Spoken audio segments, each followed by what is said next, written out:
Breaking news. Welcome to today's headlines. How police, DSS mobilized armed thugs to infiltrate IPOB supporters during Nnamdi Kanu's trial, attack Sowore journalist. How police, DSS mobilized armed thugs to infiltrate IPOB supporters during Nnamdi Kanu's trial, attack Sowore journalist. To my dear listeners, from wherever you're listening from, stay tuned as I read today's news.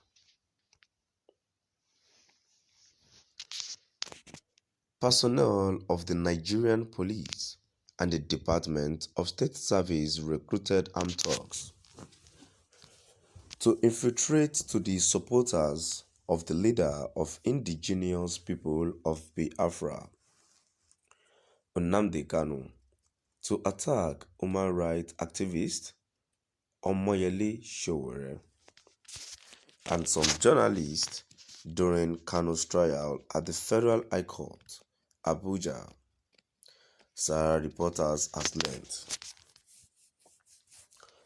At the resumed hearing of the trumped-up amended 15-count charge against the IPOB leader by the Nigerian government on Tuesday, some supporters had converged on the Federal Ministry of Justice premises as early as 8 a.m. in solidarity with their leader.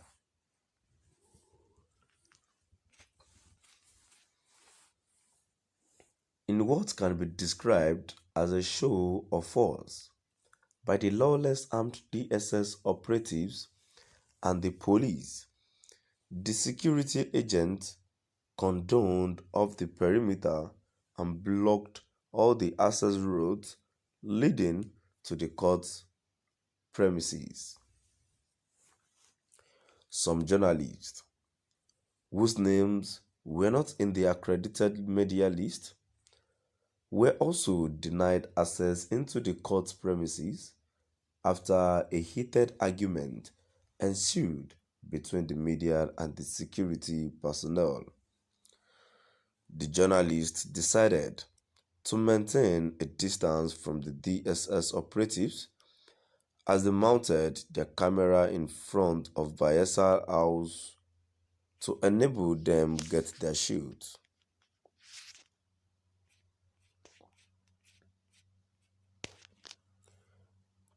Meanwhile, at this point, a DSS operative believed to have knowledge of the game plan and infiltration told the journalists to stay away from the IPOB supporters and not to mingle with them to avoid some hoodlums hiding among them.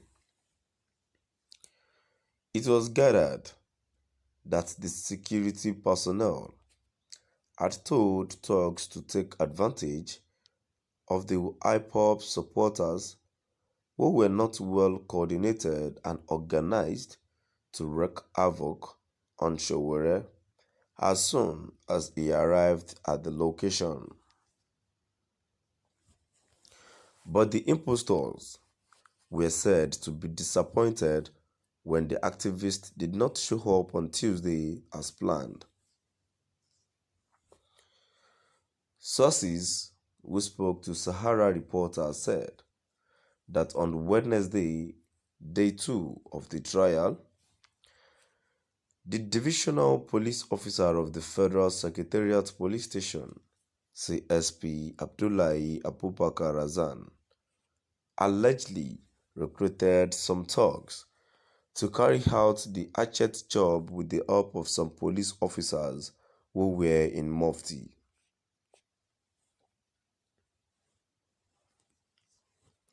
Sahara Reporters gathered that the latest attack, which is the fourth on the activist, was coordinated by the FCT Criminal Investigation Department and the DSS, and the DPO was physically present in each case.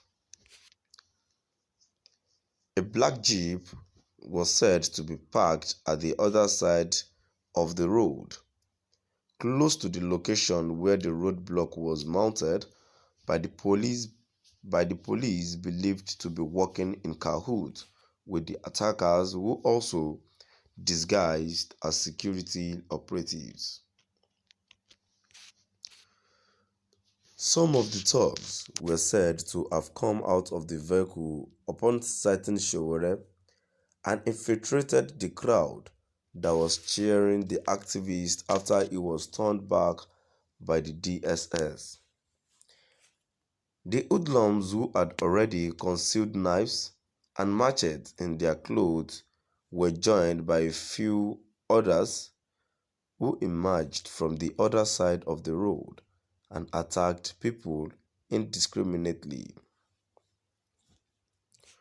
Sowore, who was about to address journalists who had set up their cameras at the other side of the road, was attacked but escaped by the whiskers. Meanwhile, some supporters of the activist and IPOB leader Kanu, in an attempt to ward off the attack on the activist, were seriously injured, thereby forcing the assailant to descend on journalists covering the scene. The thugs, who also took the advantage to snatch cameras and mobile phones, were chased by Sowore's supporters, which led to the arrest of one of them, who was beating up a journalist in an attempt to steal his camera.